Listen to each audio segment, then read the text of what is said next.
ಕರ್ನಾಟಕದಲ್ಲಿ ಕನ್ನಡ ಶಾಲೆ ಉಳಿಬೇಕು ಬೆಳೆಯಬೇಕು ಅನ್ನೋ ಚಿಂತನೆ ಸರ್ಕಾರ ಮಾಡ್ತಾಯಿದೆ. ಮತ್ತೊಂದೆಡೆ ಶಿಕ್ಷಣ ಇಲಾಖೆ ಸದ್ದಿಲ್ಲದೆ ಒಂದೊಂದು ಶಾಲೆಗೆ ಬೀಗ ಜಡಿಯುತ್ತಾ ಬರ್ತಾ ಇದೆ ಅನ್ನೋ ಅನುಮಾನ ಈಗ ಕಾಡುತ್ತೆ. ರಾಜ್ಯದಲ್ಲಿ ಸರ್ಕಾರಿ ಕನ್ನಡ ಶಾಲೆಗಳಿಗೆ ಕಂಟಕ ಎದುರಾಗಿದೆ. ಈಗಾಗಲೇ ಗದಗ ಜಿಲ್ಲೆಯ ಲಕ್ಷ್ಮೇಶ್ವರ ಪಟ್ಟಣದಲ್ಲಿ ಕಳೆದ 5 ದಿನಗಳಿಂದಲೂ ಕೂಡ ಸರ್ಕಾರಿ ಶಾಲೆಗೆ ಬೀಗ ಜಡಿಯಲಾಗಿದೆ. ಅಲ್ಲಿನ ಮಕ್ಕಳನ್ನು ಬೇರೆ ಶಾಲೆಗೆ ವರ್ಗಾವಣೆ ಮಾಡಲಾಗಿದೆ. ಶಿಕ್ಷಕರನ್ನು ಕೂಡ ಇದ್ದಂಥ 2 ಶಿಕ್ಷಕರನ್ನು ಕೂಡ ಬೇರೆ ಶಾಲೆಗೆ ವರ್ಗಾವಣೆ ಮಾಡಲಾಗಿದೆ. ಇದು ಅಲ್ಲಿನ ಪಾಲಕರಿಗೆ ಸಾಕಷ್ಟು ಆಕ್ರೋಶಕ್ಕೆ ಕಾರಣ ಆಗಿದೆ. ಯಾಕೆಂದರೆ ಲಕ್ಷ್ಮೇಶ್ವರ ಪಟ್ಟಣದ ಕೆಂಚಲಾಪುರ ಓಣಿಯಲ್ಲಿರುವಂಥ ಸರ್ಕಾರಿ ಹಿರಿಯ ಪ್ರಾಥಮಿಕ ಶಾಲೆ, ಅಲ್ಲಿ ಸಾಕಷ್ಟು ರೈತಾಪಿ ವರ್ಗದವರು ಇರ್ತಾರೆ, ಬಡ ಜನರು ಇರ್ತಾರೆ. ಅಲ್ಲಿನ ಬಡ ಜನರಿಗೆ ಅದೇ ಒಂದು ಶಾಲೆ ಆಸರೆ ಆಗುತ್ತೆ.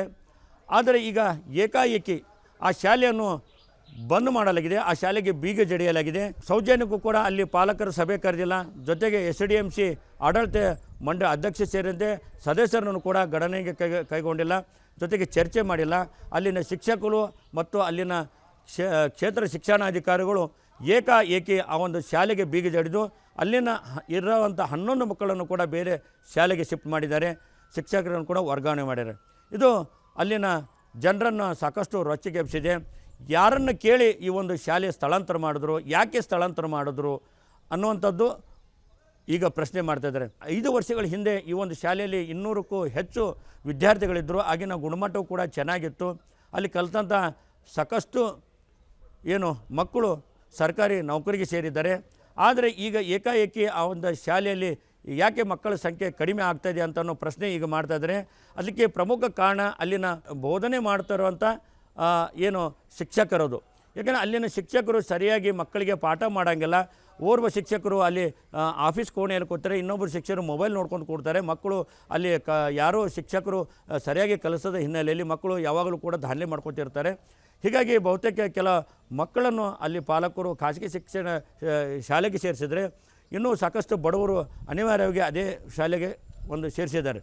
ಆದರೂ ಕೂಡ ಈಗ 11 ಮಕ್ಕಳು, 1 ಮಗು ಇದ್ದರೂ ಕೂಡ ಅಲ್ಲಿ ಮಗುವಿಗೆ ಪಾಠ ಮಾಡಬೇಕು ಅನ್ನೋಂಥ ಒಂದು ನಿಯಮ ಇದೆ. ಆದರೆ 11 ಮಕ್ಕಳಿದ್ದರೂ ಕೂಡ ಯಾಕೆ ಇವರು ಸ್ಥಳಾಂತರ ಮಾಡಿದ್ರು ಅನ್ನೋಂಥ ಪ್ರಶ್ನೆ ಈಗ ಕಾಡ್ತಾ ಇದೆ. ಇನ್ನೊಂದು ವಿಶೇಷ ಏನಪ್ಪ ಅಂತಂದರೆ, ಈ ಒಂದು ಶಾಲೆ ಬಂದ್ ಮಾಡಿದ ವಿಷಯ ಜಿಲ್ಲಾ ಉಪನಿರ್ದೇಶಕರು ಅಂದರೆ DDP ಅವರಿಗೂ ಕೂಡ ಗೊತ್ತಿಲ್ವಂತೆ.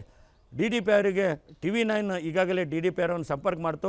ಈ ಒಂದು ಶಾಲೆಗೆ ಬೀಗ ಜಡಲಿಕ್ಕೆ ಏನಾದರೂ ಆದೇಶ ಮಾಡಿದಾರಾ, ಬಂದ್ ಮಾಡಲಿಕ್ಕೆ ಆದೇಶ ಮಾಡಿದಾರಾ ಅಂತೇಳಿ ನಾವು ಪ್ರಶ್ನೆ ಮಾಡಿದಾಗ DDP ಅವರು ಈಗಾಗಲೇ ಸ್ಪಷ್ಟಪಡಿಸಿದ್ದಾರೆ, ನಾವು ಆ ಶಾಲೆ ಬಂದ್ ಮಾಡಲಿಕ್ಕೆ ಯಾವುದೇ ಆದೇಶ ಮಾಡಿಲ್ಲ, ಅಲ್ಲಿನ ಅಧಿಕಾರಿಗಳು ಶಿಕ್ಷಕರು ಕೂಡ ನನ್ನ ಗಮನಕ್ಕೆ ತಂದಿಲ್ಲ ಅನ್ನುವಂಥದ್ದು DDP ಅವರು TV9ಗೆ ಸ್ಪಷ್ಟಪಡಿಸಿದ್ದಾರೆ.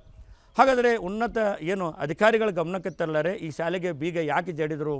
ಈಗ ಆ ಶಾಲೆ ಸ್ಮಶಾನ ಮೌನಾಗಿದೆ. ಅಲ್ಲಿ ಕೂಡ ಸಂಪೂರ್ಣ ಪಾಳು ಬಿದ್ದ ಕಟ್ಟಡದಂತಾಗಿದೆ.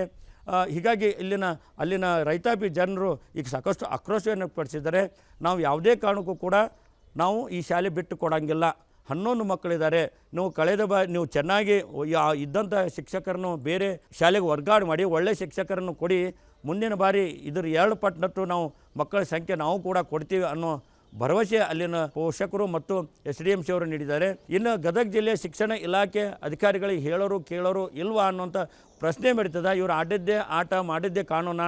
ಯಾಕೆಂದರೆ DDP ಅವರಿಗೂ ಕೂಡ ಈ ವಿಷಯ ಗಮನಕ್ಕೆ ತಂದಿಲ್ಲ ಅಂದರೆ ಅಲ್ಲೋ ಕ್ಷೇತ್ರ ಶಿಕ್ಷಣಾಧಿಕಾರಿಗಳು ಅಲ್ಲಿ ಶಿಕ್ಷಕರು ಯಾಕೆ ಈ ನಿರ್ಧಾರ ಕೈಗೊಂಡ್ರು ಅನ್ನೋಂಥ 10 ಪ್ರಶ್ನೆ ಬರ್ತವೆ. ಹೀಗಾಗಿ ಇಲ್ಲಿನ ಜನರು ಪ್ರಶ್ನೆ ಒಂದೇ, ನಮ್ಮ ಶಾಲೆ ಬೇರೆ ಕಡೆ ಸ್ಥಳಾಂತರ ಆಗಬಾರ್ದು, ಸ್ಥಳಾಂತರ ಮಾಡೋಕ್ಕೆ ಬಿಡೋಂಗಿಲ್ಲ, ಮತ್ತು ಇದೇ ಶಾಲೆ ಆರಂಭ ಆಗಬೇಕು ಅನ್ನೋ ಒತ್ತಾಯ ಮಾಡಿದರೆ ಶಿಕ್ಷಣ ಮಟ್ಟ ಯಾವ ಹಂತಕ್ಕೆ ಕುಸಿದಿದೆ ಅಂತ ಅನ್ನೋ ಪ್ರಶ್ನೆ ಕೂಡ ಈಗ ಕಾಡುತ್ತೆ. ಈಗೇನು ಯಾವುದೇ ಆದೇಶ ಇಲ್ಲದೆ ಯಾಕೆ ಶಾಲೆ ಸ್ಥಳಾಂತರ ಆಯಿತು, ಆ ಸ್ಥಳಾಂತರ ಮಾಡಿದವ್ರು ಯಾರು ಅಂತ ಅಧಿಕಾರಿಗಳ ವಿರುದ್ಧ ಶಿಕ್ಷಕರ ವಿರುದ್ಧ ಕ್ರಮ ಆಗಬೇಕು ಅನ್ನೋ ಒತ್ತಾಯ ಒಂದನೇದು. 2ನೇದು ಗುಣಮಟ್ಟದ ಶಿಕ್ಷಣ ಸಿಗಬೇಕಾದ್ರೆ ಒಳ್ಳೆಯ ಶಿಕ್ಷಕರನ್ನೆಲ್ಲ ನೇಮಕ ಮಾಡಿ ಅಲ್ಲಿ ಬಡ ರೈತಾಪಿ ಕುಟುಂಬದ ಮಕ್ಕಳಿಗೆ ಒಳ್ಳೆಯ ಶಿಕ್ಷಣ ನೀಡಬೇಕು ಅನ್ನೋ ಒತ್ತಾಯ ಈಗ ಕೇಳಿಬರ್ತಾ ಇದೆ. ಕ್ಯಾಮ್ರಾಮನ್ ಶಂಭು ಜೊತೆ ಸಂಜು ಪಾಂಡ್ರೆ, TV9 ಡಿಜಿಟಲ್.